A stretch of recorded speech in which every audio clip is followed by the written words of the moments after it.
Most immigrants right now are worried that even a small, simple mistake could mean the end of their case. And the truth is, they are not entirely wrong to be concerned, because underneath Trump's second term, USCIS is not just looking for criminal activity. They're digging through people's driving records, payment histories, and past behavior. Things that used to mean nothing can now be used to deny or delay applications. But here is the good news. Once you understand how USCIS is treating these minor problems, you can protect yourself and your case before it is too late. So I am going to walk you through the most common minor offenses that are unexpectedly ruining immigration cases, what USCIS actually looks for in each case, and what you can do to keep your case safe. Let's start with the thing that almost every immigrant worries about, and that is traffic tickets. The good news is that parking tickets will not likely affect your immigration case. They're civil violations, not criminal violations, and USCIS just does not care about them. You do not even need to list them on your citizenship application, although failing to do so can be seen as a failure of good moral character in being upfront. But speeding tickets are a totally different story. 1 or 2 speeding tickets over the years will usually not cause any problems. But when there is a pattern, 2 or 3 or 4 or 5 tickets close together in time can indicate a serious driving and behavioral problem that USCIS will want to look into further, especially if any of these tickets remain unpaid. Underneath new policies this year, USCIS officers can now look at habitual traffic infractions as a sign that someone does not respect U.S. law. This is part of their new holistic review of cases and applicants' backgrounds when deciding whether or not to recommend somebody for U.S. citizenship. And this is an example of how officers will now judge your entire behavior instead of just relying on the lack of certain criminal convictions. So if you have had multiple speeding infractions, here is what I recommend. First, make sure that every speeding ticket is paid, even old ones. Second, bring proof to your interview that you took responsibility, like payment receipts or driving school records. And third, be honest about them. If you are asked about tickets, make sure to disclose them. Trying to hide a citation looks worse than having them in the first place. Now, what if you have unpaid child support? Can they really deny your citizenship application based upon you not paying your child support? And the answer is yes, they can, and they have always been able to deny applications upon this basis. If you're a parent, even if your child lives in another country, you are expected to contribute to their care. And if you don't, USCIS officers could see this as a sign of bad moral character. Now, this does not mean that every missed payment is going to contribute to the failure of your application. If you have fallen behind on your child support payments due to unforeseen circumstances, such as losing a job, sickness, or having an emergency, you can still fix it. But you have to make an effort to show that you are trying to catch up. You must show that you are repaying any unpaid child support. Bring proof of payments, proof of receipts, and anything that shows that you are attempting to catch up or are in good standing with the courts. And remember, if you owe $2,500 or more in unpaid child support, the State Department can even refuse to issue you a U.S. passport. So don't wait to resolve this until it becomes an issue for your immigration case. Handle it now before the problems show up later. And be a good parent. Pay that child support because it's the right thing to do anyway, right? Next, let's talk about marijuana, because this is one of the most commonly misunderstood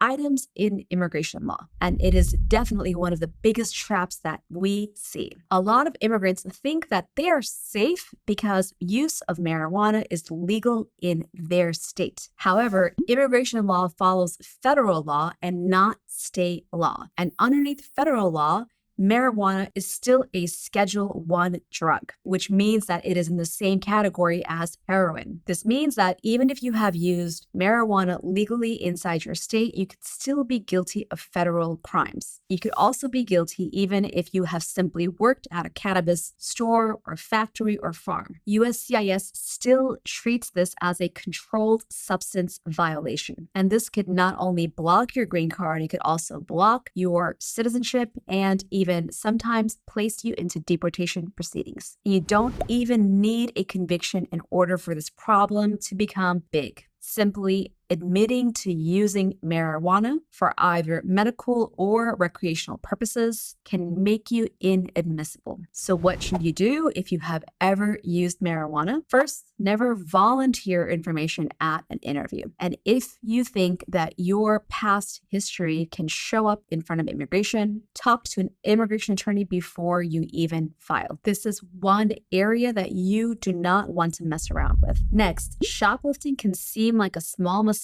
but it can still get your case denied and even end up with causing you to face deportation. That is because shoplifting is treated as a crime involving moral turpitude, or a CIMT. In immigration law, this means that a conviction for shoplifting or anything theft related shows up as an offense against your good moral character. And even one single conviction can have major consequences. If it happens within 5 years of you being admitted as a green card holder into the United States, and it carries a possible sentence of 1 year or more, it can make you deportable even if the judge does not sentence you with any jail time. And if you have 2 or more theft-related offenses, it could make you permanently inadmissible, meaning you could be barred from entering the United States or receiving future immigration benefits. Even dismissed or expunged cases can show up in USCIS's background search. That's why it is important to know exactly what is on your record before you file any citizenship application with USCIS. And if you have ever been charged with shoplifting or anything theft related, make sure you review your case with an attorney and work with one before you get it filed. Next, what if you have been caught with driving without a license? On its own, driving without a license is considered to be a minor traffic offense, not a crime involving moral turpitude. It means that this normally will not make you deportable or block your citizenship application, but it can still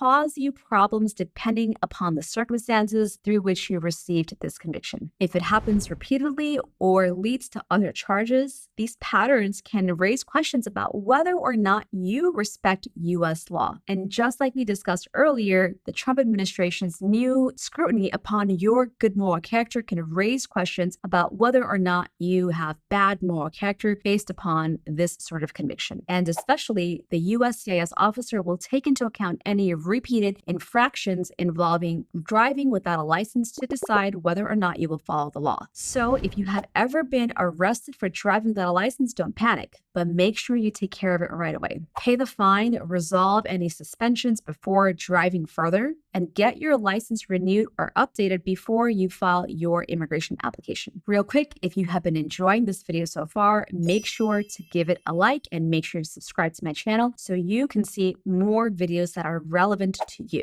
Doing so helps me get my information out to people who need to know what is at stake for them in immigration law these days. Okay, next, what if you have unpaid taxes? This is something that is becoming a much bigger issue for green card holders underneath the new rule. In the past, USCIS mostly focused on criminal issues when reviewing green card or citizenship applications. But this year, tax compliance is now listed as one of the top reasons for denying or approving citizenship applications, and in deciding whether or not you have good moral character. That does not mean that you need to be debt-free or never have owed taxes in your life, but it does mean that you need to show that you are handling these financial matters responsibly. If you owe back taxes, USCIS wants to, number one, one, see that you have filed all of your returns. And number two, they want to see what efforts you are making in order to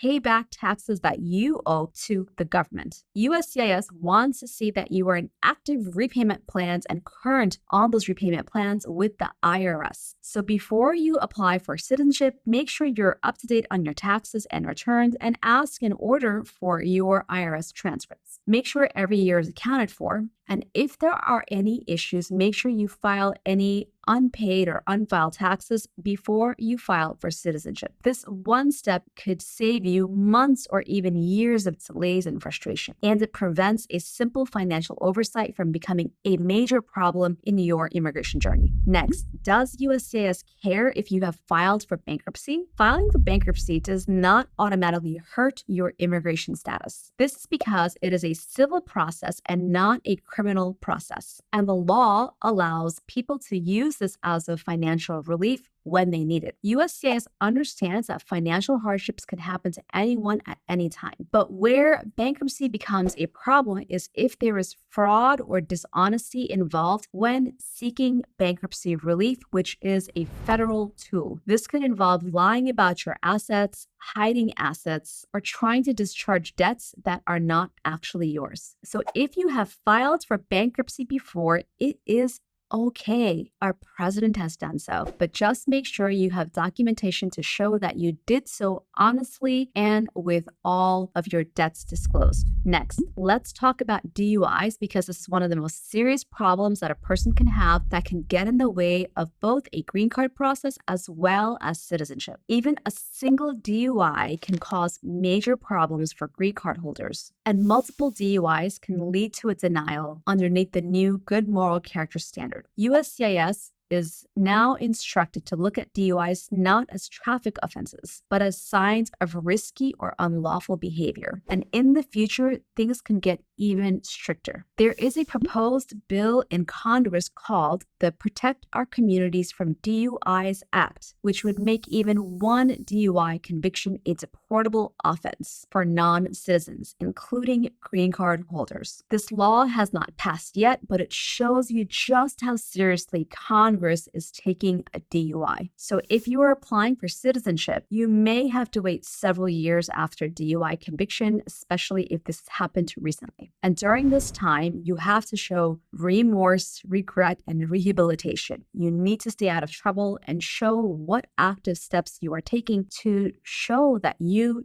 do have good moral character. And this means that at the very least, cannot get any more DUIs or any other traffic infraction. You want to show that you have stayed out of trouble, stayed out of court, paid your debt, taken steps to stay sober, and contribute to society in a meaningful fashion. A DUI does not have to destroy your immigration case, but it is one of those mistakes that can leave a lasting impression. If you have ever had one, it is extremely important that you talk to an immigration attorney to discuss how it can impact your case and to see whether now is the right time to move forward with your citizenship process. My name is Moumita Rahman, and I have been practicing immigration law for the past 15 years. If you would like our help on your immigration case, give our office a call at 212-248-7907.